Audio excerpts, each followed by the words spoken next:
Hi, Watershed. Hope everybody's doing well. Everybody's nice, beautiful faces.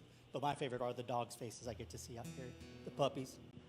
My name's Ruben Leal. I've been part of this family for 5 years now. I started coming here when I saw a friend of mine, Jonathan Bobbitt Miller, for those of you who have been here for a long time, and his husband. They were posting all the fun things and how accepting this family seemed. You'll see me a lot of times in the back helping with the production team or running around up here. I mainly like to sit towards the back. Once in a while I'll be up here. Or sometimes you'll pull up or walk up and you'll see a vehicle that says Mecklenburg County Medical Examiner. That's because I'm here while I'm working.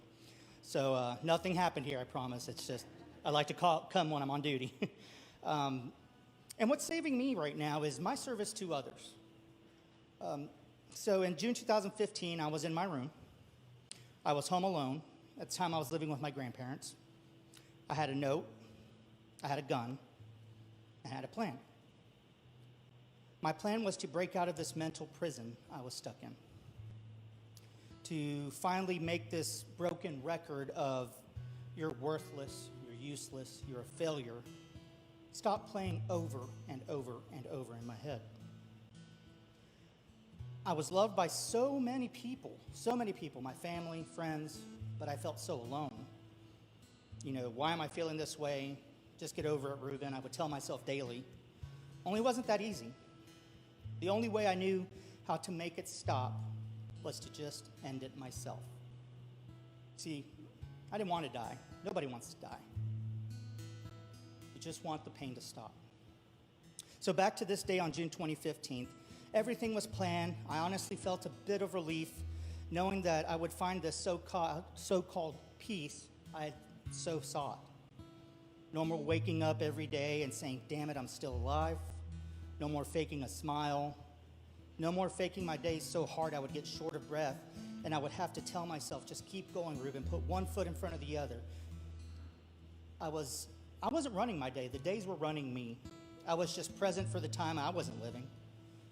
I was so ready, but I still heard in my head, you're going to hell. You're not supposed to be taking your life on your terms. But I thought to myself, how could God punish me for wanting this emotional hell in my head to end? I mean, he created me in his image, right? Then he saw this coming, and he and I would be talking soon. Ready or not, here I go. I racked. But then all of a sudden, the downstairs door opens, and I hear the words, Chigger. It's my nickname as a child. And even I'm 35 years old now. My grandmother still calls me Chigger. It was my grandmother, home earlier than I expected. As I sat there, tears running down my face, I thought of my brothers, who you see right there. That's an old picture. They're much taller and bigger than me now. I thought of my brothers not having me in their life, and the thought of my Nana finding the mess of my remains in her home that she keeps so clean. I felt guilt. I went back to feeling worthless, but also I began to second guess myself. Was I doing the right thing? It wasn't too long after my mom and I were out eating when in the middle of a random conversation, I said, I don't want to live anymore. She began to remind me with tears running down her face how much I was loved. And like I said before, I knew this, but it wasn't registering. And how she didn't see a thing coming is what she was telling me. And it made me think that even behind the biggest smiles that I so carried was the biggest broken heart. So at this time I'm going on, I work in EMS, I'm an EMS provider. One thing I was always known for, always, was being the one to make people laugh. I went out of my day to make people smile, laugh. I have the loudest laugh. You could probably hear me outside. But that was because I didn't want others to hurt or be sad. I didn't want them to be me. I didn't want them to feel like me. I had so many that loved me, and I felt so alone, but by lifting someone else, there was no way that they could see the pain that I was carrying. Again, the more that I smiled, the less people would see the real me. An opportunity presented to itself, and I took a different career path as an investigator with the Mecklenburg County Medical Examiners because two of my good friends worked there. when I was offered the position at the time, I was seeing a therapist, and he didn't feel that it was probably the best idea. Was I mentally ready for this? Was I emotionally strong to do this? Was the death business for me? But one thing I found therapeutic was being there for the families. Yeah, my job is cool. We have some neat gadgets. We see some cool things. But the best part of my job and the number one priority of my job are the families.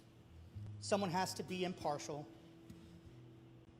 Someone who doesn't care about this person's present, past, what would have been their future, where they were headed, what kind of home they came from.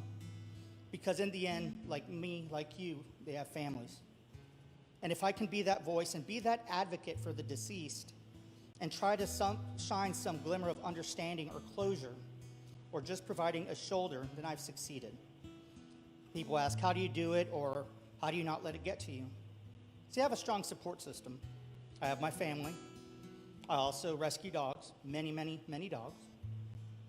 And I always remember that I'm strong, I'm loved, and that I'm now using God's given gifts to help others.